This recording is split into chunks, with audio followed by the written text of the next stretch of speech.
The Talk Station presents Faith Matters, a look at contemporary stories and issues from a faith perspective. While this is a pre-recorded show, we are interested in your ideas, comments, and questions, and we urge you to email them to faithmatters@thetalkstation.com. Give me faith, trust what you say, that you're good and your love is great. I'm broken inside, I give you my life. And now on the Talk Station, Faith Matters. And welcome to our program for this week here on the Talk Station. And joined today by Reverend Robert Cornegie from Chapel by the Sea in Emerald Isle, who needs to get his mic in front of him. And also Reverend Carl Zarowski from St. Peter's United Methodist Church. And I'm Ben Ball, pastor at Broad Creek United Methodist Church. And thanks for being with us, guys. All right, Robert. All right. Hello, Ben. Let's start today with something that is an interesting article because of a sort of a twist in what's happened in the world. We know Richard Dawkins as an affirmed atheist who defends the atheist position and his critiques all religion. Well, it's the all religion part that got him in a little bit of a hot water with folks out in the West, and imagine of all places in Berkeley, and KPFA Radio, which is a Pacifica radio station. They have a chain of listener-supported radio stations, public radio stations in California, and they had invited him to speak about his new book called Science and the Soul, Selected Writings of a Passionate Rationalist. Yet they uninvited him when he tweeted about Islam. And called it dangerous and mentioned some other things. Now he's been critical, Robert. He's been critical of Christianity from ad nauseum, but now he critiques Islam, and the listener supported radio station said, "Oh well, we just can't have you then." Yeah. Richard Dawkins. This is a moneymaker for him. Mm-hmm. Honestly. The controversy—that's what these guys look for. They look for controversy because that gets them in the public eye. And in fact, I've just read yesterday that the presentation is back on. It's in a different venue and sponsored by another group. Mm-hmm. But they're bringing him back on board. But anyway, he's a fundamentalist atheist, and right. He's evangelical about it. Mm-hmm. He's an apologist for atheism. And he's probably his best known book is The God Delusion. And if you really want to know where this guy stands, you ought to read that book. It's you really kind of have to hold your nose while you're reading it because he is so aggressively anti. He's not neutral about religion, or particularly Christianity. That's the big one for him. But he crossed the boundary. He went over and started talking about Islam. And now he parses it a little bit. He says, no. I wasn't talking about Muslims. I was talking about Islamists. Yes, right. So he put the Islamism, if you will, on the end of Islam. And now he can attack. It's like the Christianist rather than sort of the moderate, nominal, believer that's, an inch deep and a mile wide in their theology. But anybody that gets into their theology deeply, then you're either a Christianist or a Islamist or something like that. And so, but it's really fascinating, isn't it, how the progressives turn on each other as this thing starts to deteriorate. Yeah. And there are people saying that postmodern view you can't live it in the real world. Mm-hmm. And so that's what we're seeing right now. You can't sustain it in the real world. And he's just discovered that. Yes, there's a little bit of sympathy, perhaps, if not empathy, but sympathy, perhaps, Carl, of his being turned away for his speaking freely. Yes. I think a better word than sympathy is irony. And I want to ask: is our is our program broadcast over KPFA? No, I don't believe so. I'm guessing think not. so. I'm guessing not. Yeah, I find it fascinating. Here's this guy, and he lives. My understanding, he lives to bash belief in God.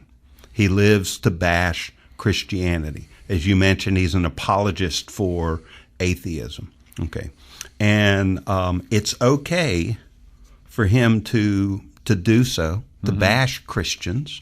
Okay, but then he supposedly bashes Islam.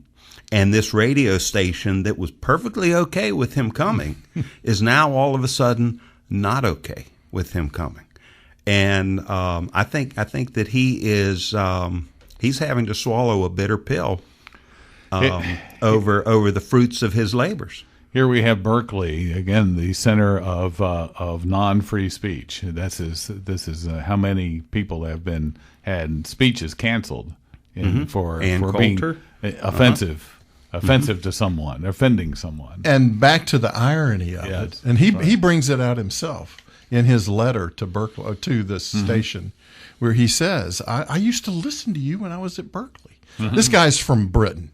Right. Okay, he's English, but he did a tour over here, and he did it at Berkeley. And he was a couple of years there, I think. And that was his favorite radio station that he listened to all the time, public radio. You know how they talk very softly. And kind of like Ben. And you've got the perfect That's it. PBS. I've done my share. Yeah. But, and so he was there in the 70s when the free speech movement exploded. And everybody, you could say anything. There were no limits whatsoever, and now Berkeley has become just the opposite. It has turned completely over in this, and it's really alarming in a country that the first right we have is the freedom of speech and the free expression of religion in the same amendment. Yes. They're linked. Yes. And so he has attacked our right as Christians to speak freely about our faith. Dawkins. Well, I don't know. I don't know if he's attacked He our right will to not. speak There about are it. certain Christian apologists that he will not debate Right. because they eat his lunch every time he gets up to the podium, and so he's very selective in who he debates. And he has a following. It's like a cult following. This guy, and you run into it on the campus. I mean, they just love Dawkins on the college campuses. And you go in and you see the consequences of this. It's not just in Berkeley; it's most campuses now, public campuses, and even some private ones that are evergreen. Oh, absolutely. Yeah, private ones. Right, Yeah, but are just shutting down our right to free speech. And in fact, just this week, a law protecting speech on campus passed by the General Assembly became law without the governor's signature. Yeah, how about because that? he didn't sign it, but it became law as it passed through the time period. But this is an important issue because, again, as you mentioned, Robert, the link between free speech and free expression of religion. Because if we just accept that the right of snowflakes to be injured, to be victimized because somebody speaks, even what I was reading, even Newtonian physics coming under attack for being not being gender neutral. So, the victimhood is everywhere, and safe spaces, Yeah, we talk about science really was able to develop because of some certain conditions that existed in the 15th, 16th, 17th, 18th, the founding of all the different lines. The majority of them were by Christians. Yeah, many monks, monasteries. That's exactly right. Science. And they had the worldview that you didn't see this spring up. I mean, China has had a very advanced civilization in many ways, But science never really developed because their worldview about God and how things work were completely different. It was only in the European, basically, area in the medieval times. This is why C.S. Lewis was a medieval scholar, because he saw that in that time period is when that expression of exploring creation developed. It came out of that. And they were all Christians, most of them. But Carl, as you mentioned, the irony of this, of Richard Dawkins being told he can't speak because of his attacks on Islam, the irony of that is something that that Christians ought to be able to appreciate. That when Christian speech is knocked down as being insensitive. Right. I think I mentioned in an email to you earlier in the week that I'm not one to believe in karma. Okay, but this whole situation gives me pause to think about that. One of the people from the radio station had mentioned that they were concerned that people's feelings were going to be hurt by what he had to say, and that he had written some tweets that were very hurtful. And as a result, he was now labeled as an Islamophobe. Okay. I believe there's some Christians in the world who have been hurt by things that he said. But that doesn't seem to matter here. Christian phobe doesn't exist, does it? I mean, I don't think that's a word anywhere. Christianophobe? Christianophobe, yes. All right. More to come in a moment here on Faith Matters on the talk station, FM 107 and AM 1240.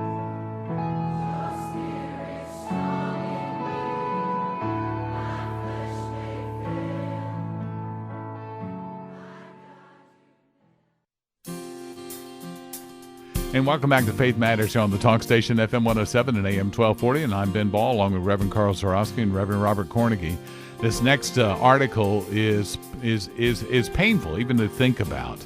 And we'll start with we have two different articles on this, but I'll start with the National Review. The headline is, University of Chicago Professor, Infanticide is Morally Acceptable. Jerry Coyne, a professor at the Department of Ecology and Human Evolution in the University of Chicago, recently posted a defense of killing disabled infants on his Why Evolution is True blog. He says if you are allowed to abort a fetus that has a severely genetic defect, microencephaly, spina bifida, and so on, just like the Charlie Gardens that we were talking about, then why aren't you able to euthanize that same fetus just after it's born? From the Blaze article on this as well, he says, I see no substantive difference that would make the former act, being abortion, pre-birth, that would make former act moral and the latter immoral. After all, newborn babies aren't aware of death, aren't nearly as sentient as an older child or adult, have no rational faculties to make judgments, and if there's a severe mental disability, would never develop such faculties. Robert, to me, this is not only painful to read, but it also makes me angry that here is someone who's taking the moral high ground on this subject. I tell you, this is a classic example of being really smart, but not wise at all. There's no wisdom in this, is there? No. There's no godly wisdom. This is earthly wisdom stuff. This is ABCD stuff. This is not the wisdom of God that's speaking here. And that's why as Christians, we have to be so careful about this. If we don't understand the nature of God and who he is and why life is what we call sacred, human life is sacred. It's different than the life of, we value the life of animals and others on the planet, but there is a distinct difference because human beings are created we bear the image of God. There's a distinction there. And so these guys have eliminated God from the formula. And so this is about as good as you can come up with. Except they play that the moral foundation is based in human desire. not godly desire. Correct. You're right? Correct. And he kind of plays the emotion card a little bit, where he says, well, a sick infant is really no different than a sick cat or a sick dog. He actually said that, didn't he? Yes, he does. And he looks at it, says, okay, all of you know what it's like to have your dog put down. It's a terrible thing. But yet you're willing to do that. So why aren't you also willing to do that to put an infant out of its misery? Yeah, this is along the same lines of a professor at Princeton, Peter Singer, and he's been saying this for decades and educating. I mean, these guys are in prestigious higher education institutes, universities, and they have access to some of the smartest students that are going to be going theoretically. And, they are presenting this worldview, which is really what we call it, the culture of death. Christianity is based on a culture of life, that life is precious, and even the life that is non-utilitarian is kind of the thinking on this. We value all life from the cradle to the grave. And we have in our Constitution as Americans, the government's sole purpose is to protect life, liberty, and the pursuit of happiness, among other things. And we have so strayed from that. And so we've seen this culture of death now come into our marketplace of ideas.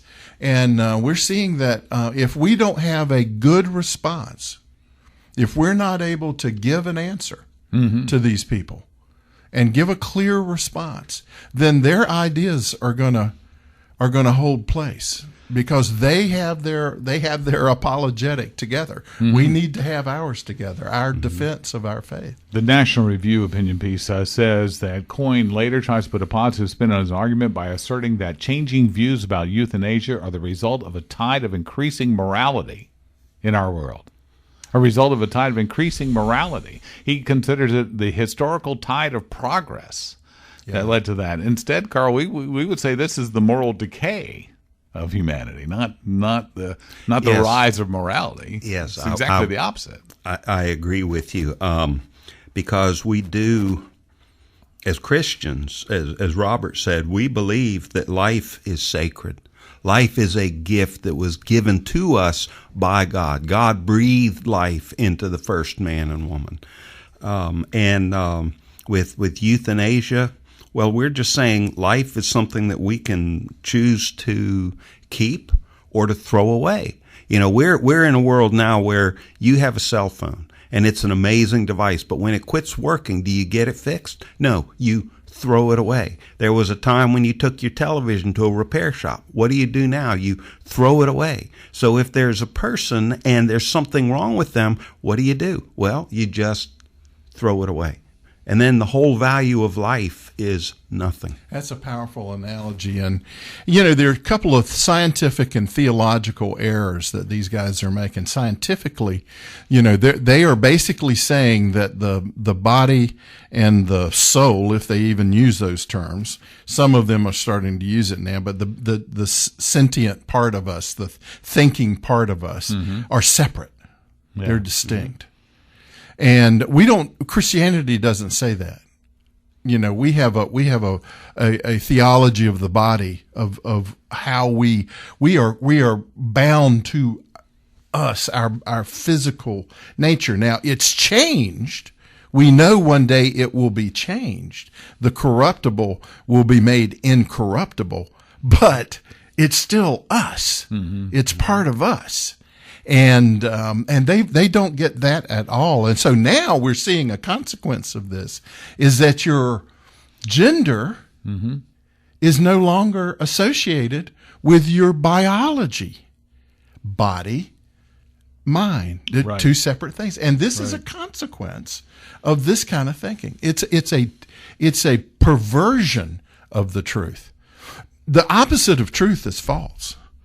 If you're not telling people the truth, you're giving them a false view of reality. And so this is what this guy's doing. So this is why it's so critically important that in the universities we have believers who can articulate in a way that these students can understand it the opposite of this, why this is so corrupt.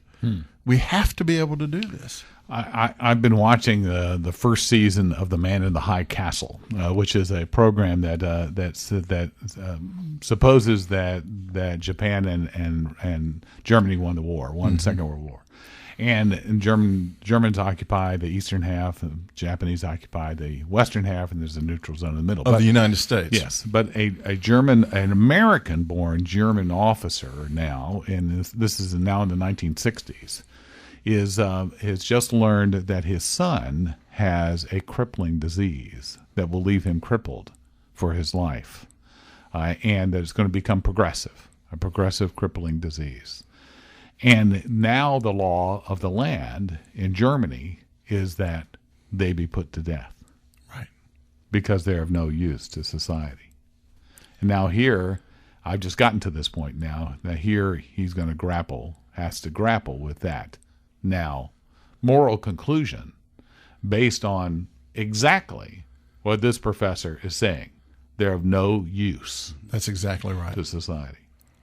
But if you believe that Jesus Christ was who he said he was and did the things he did, what did Jesus do when he came across someone that was of no use to society? Healed. He reached out to them. He loved them. And that's what we're called to do, not cast them aside. That's what society does. The blind beggar, that's what society had done to him. The lepers, that's what society had done to them. But Jesus reached out and said, no, you matter. And even if it's a child, an infant born with some severe birth defect, that child matters. That child should be loved. That life is precious. That's the story of the Charlie Guard. This has been in the news here recently. We've just come through that. We talked about it last week. That, where is the value in his life? Why could he possibly be valuable to us? And one of the hardest things, I have some friends that are raising kids with some serious birth defects. And the process that they go through in loving these less than perfect children makes them even more precious. And there's if we try to eliminate the risk. That's what this worldview does. It tries to do away with the imperfect. This is it's eugenics on a grand it scale. really is, and he tries to say no, it's not eugenics, but it has to be absolutely eugenics. is. It can't go anywhere else. His moral foundation is based on value Exactly. into society, not Utilitarianism. not to God. Exactly right. And he And tries survival of the fittest. And he Yeah. tries to claim a moral high ground. In fact, it's his own argument is the argument against it. Right. The own argument that he says, if he says, I don't see any substantive difference that would make the former act moral and the latter immoral. Well, the former act, being abortion, is not moral. Right. And so we use that argument and say, well, then if A is not true, then B is also not true. Exactly. Yeah. So Yeah. it is a dangerous path, and I'm afraid we're already on it. We are. But God's in control. Amen. Amen. Amen. More to come in a moment here on Faith Matters on the talk station FM 107 and AM 1240.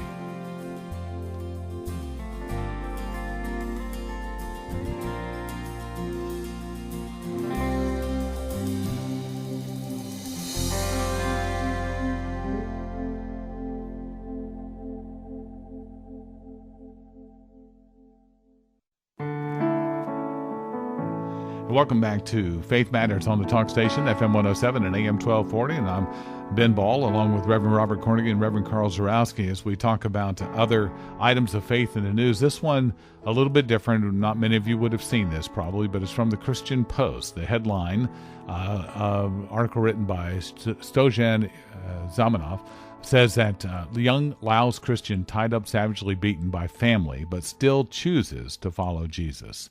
The story begins: a young Christian man in the Buddhist majority nation of Laos said he was severely beaten by members of his own family because of his decision to follow Jesus Christ.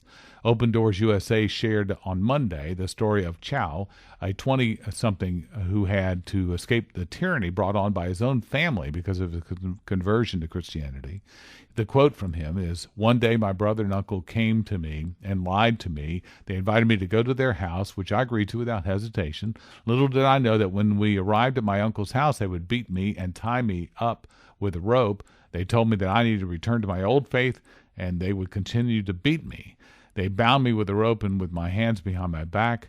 My brother, an average-sized man but with a solid build, used the side of his palms to hit my neck and face over and over again. He eventually says that he lied to them and said that he would. After praying, he said, I lied to my brother and uncle and other people and told them I would return to my faith. After they took off my ties, I slept in my house. I went to my wife very early the next morning to pick her up, and we hopped on a bus to escape and came here, leaving his family behind." This is not the only story of something like this that we have seen where people have converted to Christianity and then have had to escape from their own family. Mm-hmm. And Carl, this is troubling that we see this, and this is in a country that a World Watch list ranks as 24th. 24th. Not even that higher. 24th on the list of those who persecute Christians. Sure. But no, go ahead. It's both an amazing, frightening, and inspiring story. Yes, it is both frightening and inspiring. You know, Jesus told us that, you know, when he came into this world and we go out and we tell others about him, that it's going to turn brother against brother. And we see that happening exactly here. And in this country, those who are Christians, we often talk about the persecution against the church and how we're persecuted because of our faith. We talk about people like Richard Dawkins. Mm-hmm. Okay. But we don't know what persecution is. Mm. Like this guy knows what persecution is. You know, how would any of us hold up if our family started beating us and told us to renounce our faith? Mm-hmm. Yeah. Could we stand up for it the way that he did? But then I don't know. He lied. He said, "Okay, I'm gonna convert back to the way things were," but then he left. But he's still holding on to his faith. Right. He prayed and then he lied. He prayed. Right. You know, came to that decision that it was better to have survived and still be able to speak about Jesus than to stay with his family. Mm-hmm. So, you know, Robert, I think a lot of us would not think of that anywhere where Buddhists exist that it would be this way. We don't think of Buddhism in that fashion. Buddhism we think is a very pacifistic, very introspective. You're kind of working on yourself, you know, trying to get to that state of oneness, and this is the last. I mean, you would have to think if this is 24th in the list, the first 23 are probably not Buddhist. They're probably Islamic or they're probably atheistic, like North Korea. Yeah, one or the other. And so to think that, but then look, India, Hinduism. I mean, Hinduism, there are a lot of Christians being persecuted by Hindus. And so we see this, you know, we bring a message that is so antithetical to the way of the world that they cannot handle it. Jesus speaks a radical thought. It is right? absolutely, completely contrary. It threatens the status quo. It threatens all of those in power, all of those who have authority, because he's come bringing a new kind of authority that, like you said, doesn't line up with what everybody else knows. In no way. No. Yeah, you don't earn this. It's a gift. And that is so radical. And that's why they are oppressive towards it. Now, and the article basically blamed it on, you know, Christianity is destructive to the Buddhist culture, the culture that has developed in Laos. And it is, honestly, because when they don't go through all the Buddhist rituals and all of that, you know, we have missionaries in Thailand, in Bangkok, from our church, and they talk about how hard it is because to be able to be a Thai, there are very, very few Thai Christians because the religion and the culture and the worship of the king is so linked. It's a theocracy, really. Right. And so you can't, if you pull out of that identity, you are anathema to them. You no longer exist. You are a threat. Not only they're not neutral about it, they won't just shun you, they will actually go after you. This particular article mentions that in Laos, if he were to go back, their village chief he'd be stoned, basically, is what Correct. they said. And I think that's part of our lack of understanding is that these are very tribal influences. I mean, a village may ascribe to a certain sect of Buddhism, for example, or an idea of it, and another one may not. But American Buddhists may not practice anything like that. Nothing like that. That's right. So, for example. And so it's very hard for us to wrap our heads around. I'm looking at the World Watch list of those who persecute Christians, and among the extreme are North Korea, again the atheist side, but then everything else in the top 10 are Islam: Somalia, Afghanistan, Pakistan, Sudan, Syria, Iraq, Iran, Yemen, and Eritrea.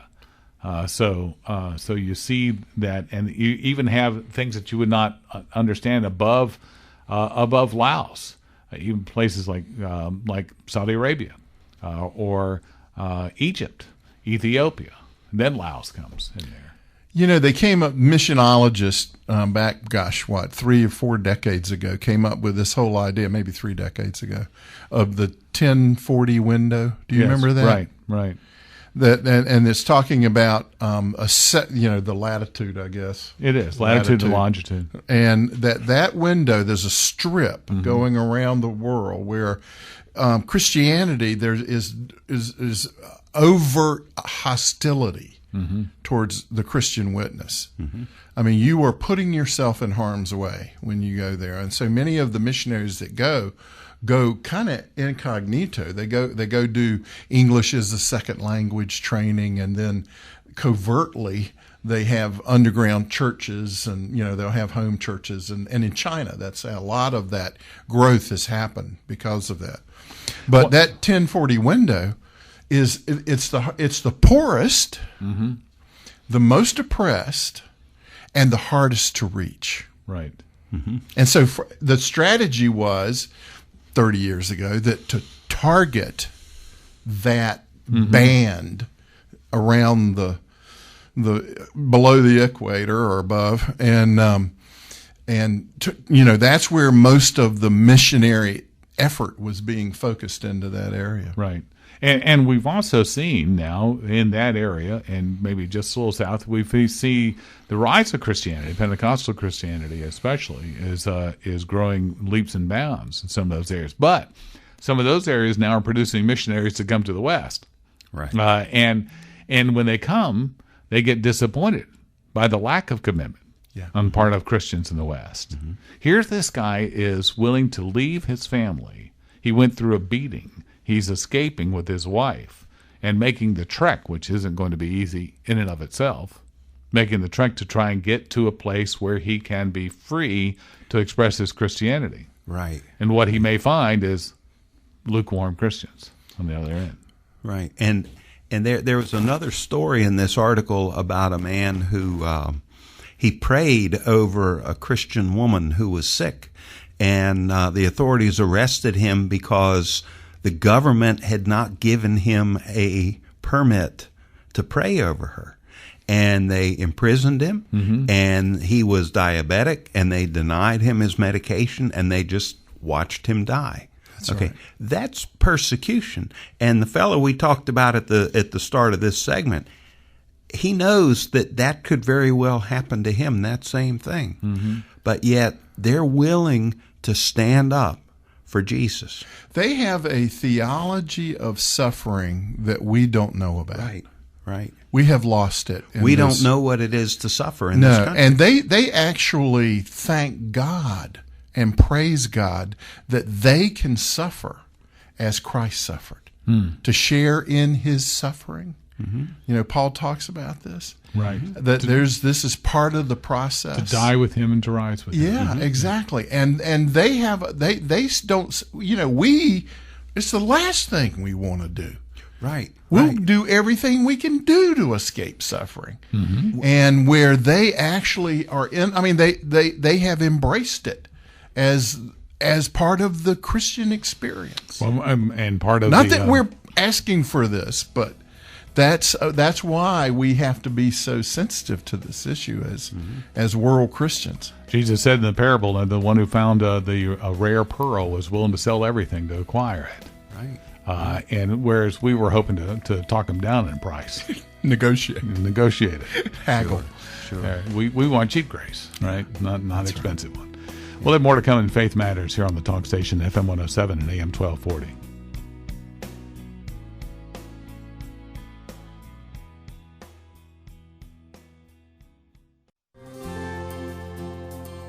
And welcome back to Faith Matters here on the Talk Station, FM 107 and AM 1240. Maybe it's become our unofficial segment, but it seems like our fourth segment on this program has become the Sign of the Apocalypse statement. And this one comes also from the Christian Post. In fact, in our last segment, we were looking at an article from there, and it was one that was ancillary to that article is where we found this one. And it's a post by the same writer, Stovan Yazimov. It says, activist mommy writes to Maybelline, Teen Vogue, Advertisers to drop magazine over sex guide. Okay, saw the headline. First I thought, okay, so here's a magazine telling preteens, and it means Teen Vogue, it's 12 to 17-year-olds is their target, telling them about sex.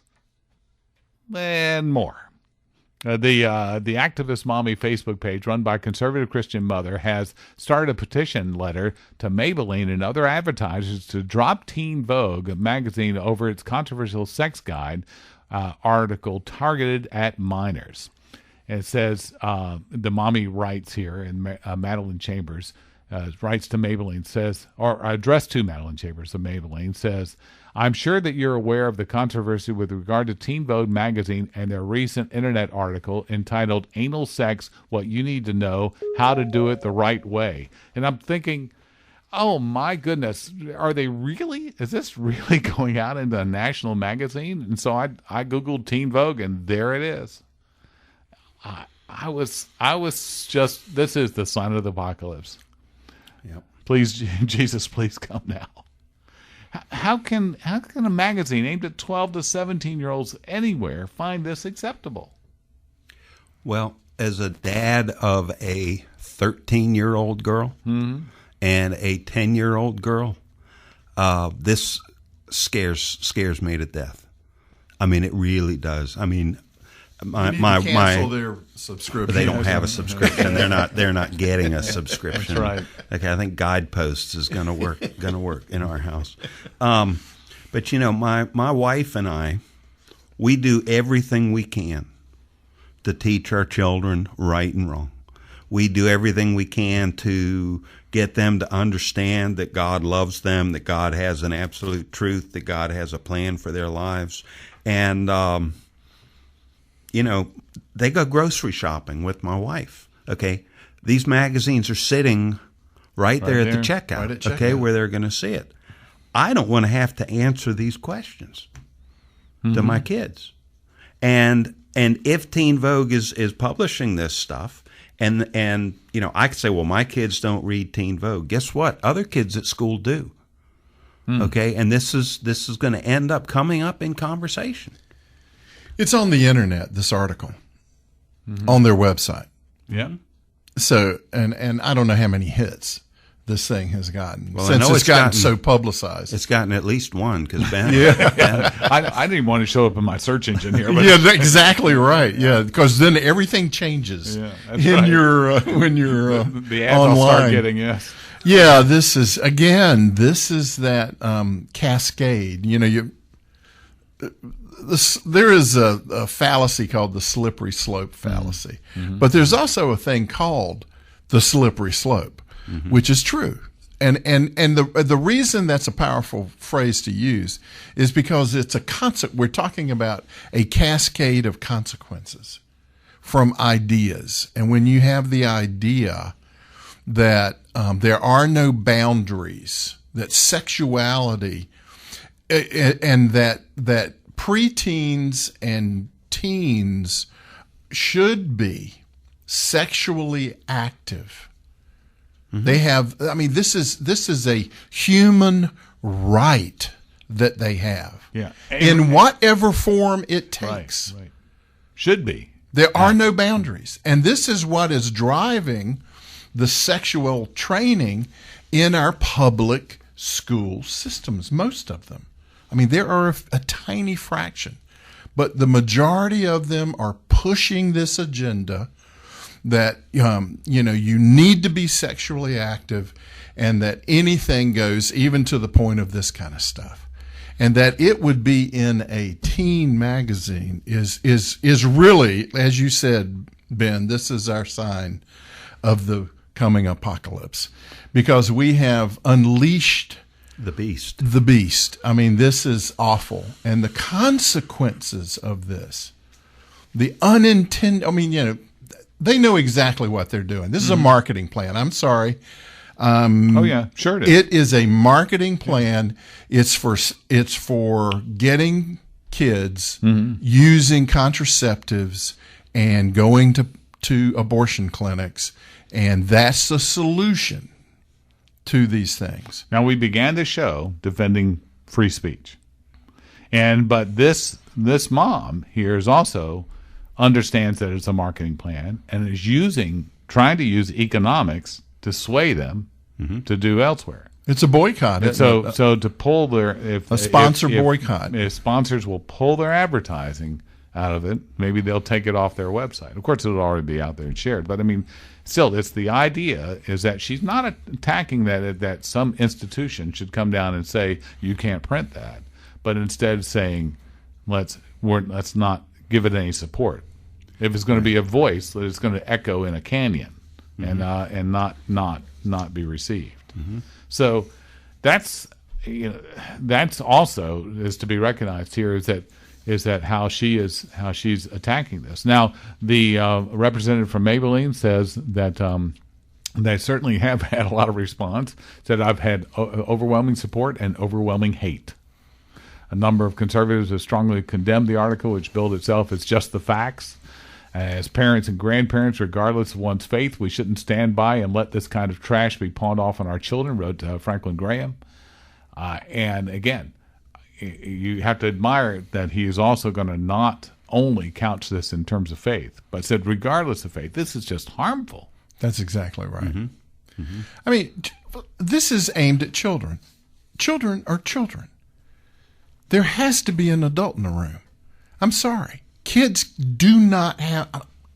I've got a 14-year-old and 15-year-old grandsons, and you cannot let those guys go loose.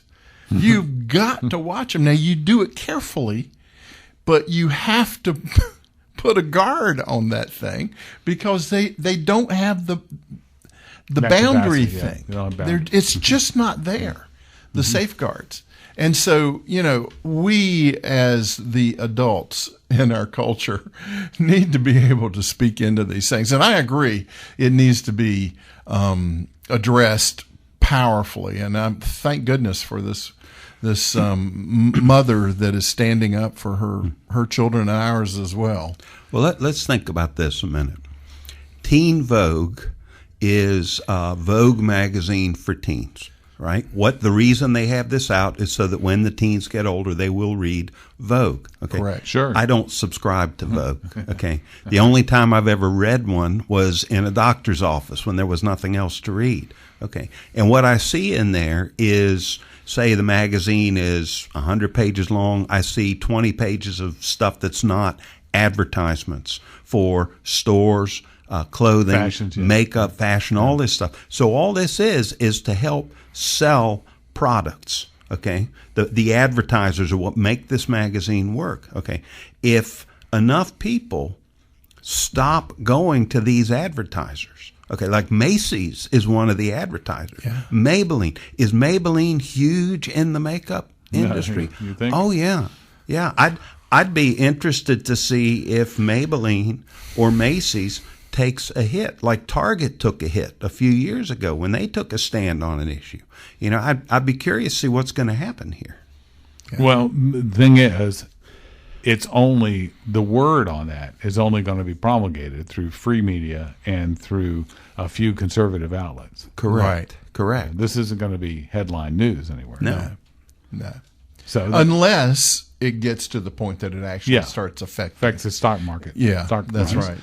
And But once again, this is as we call this a sign of the apocalypse. This is where we were looking at the other issue about infanticide, where the guy was taking the moral high ground, claiming a moral high ground here on this. This is the same thing. I mean, they're claiming a moral high ground is that we're just protecting our kids. Yeah, we're just giving them the facts about sex. That's Right. it. That's Yeah. it. We're doing a service to the children. We are helping them. Right. yeah, we're setting them free from all these negative and guilt-ridden inhibitions on From these, their because love is the church love. of their parents. Yeah, exactly. Setting them free from that. Yeah, exactly. So yeah, they call it the culture wars for a reason. We are in the midst of one here. We're born as Christians. We're born on a battlefield.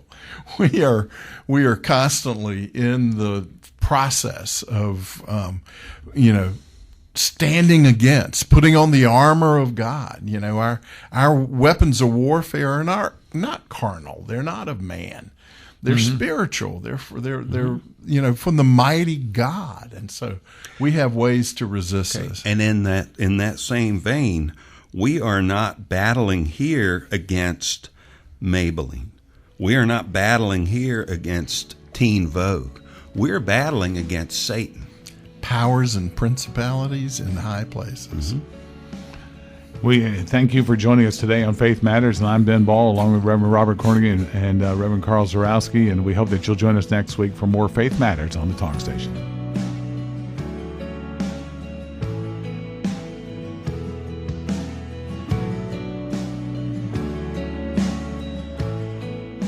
Thank you for joining us for Faith Matters. Email your comments, questions, and suggestions to faithmatters@thetalkstation.com. Give me faith, trust what you say, that you're good and your love is great. I'm broken inside, I give you my life.